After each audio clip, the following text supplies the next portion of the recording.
Malá Lea, ktorá trpí detskou mozgovou obrnou, je o krôčik bližšie k pobytu v rehabilitačnom centre. Vďaka organizátorom a účastníkom šachového vlaku sa totiž podarilo vyzbierať 565 € na jej liečbu. Peniaze získali zo štartovného, ktoré zaplatili hráči za simultánku s prvým slovenským šachovým veľmajstrom Jánom Plachetkom.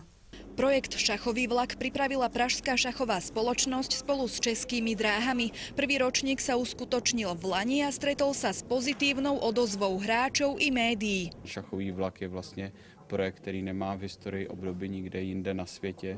Nenajdete něco podobného, kdy je to speciální vlak, 8 vagónů jenom pro ty šachisty. Ti šachisté spolu hrají 13kolový turnaj v rapičachu, to je zrychlený šach, kdy mají na tu partii čas 20 minut plus 10 vteřin na tah.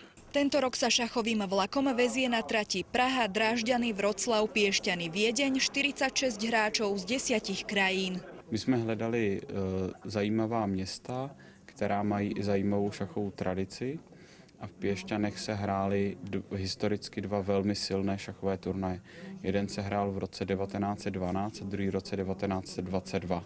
Takže letos je to přesně 100 let od toho významného mezinárodního šachového turnaje. V roku 1912 sa v Piešťanoch organizoval veľký medzinárodný šachový turnaj.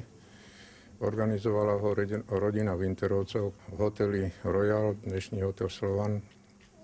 Sa tento turnaj uskutočnil. Hralo 16 popredných veľmajstrov a turnaj vyhral Akiva Rubinstein, ktorý bol vtedy kandidát na majstra sveta. Šachový vlak mal v kúpeľnom meste aj charitatívny podtón. Ľubovoľné štartovné vyzbierané za účasť na simultánke s Jánom Plachetkom venovali v celej výške pacientke z Piešťan. Naše občianske združenie sa snaží aktívne pomáhať slovenským pacientom pri získavaní finančných prostriedkov na túto rehabilitáciu v našom rehabilitačnom centre Adely. Takže využili sme možnosť, že môžeme spolu s organizátormi šachového vlaku pomôcť Malej Lei Jesenskej. Veľmi nás to zaskočilo, veľmi sme boli milo prekvapení, lebo sme to nečakali a zároveň sa veľmi tešíme, lebo pôjde to na dobrú vec pre našu dceru.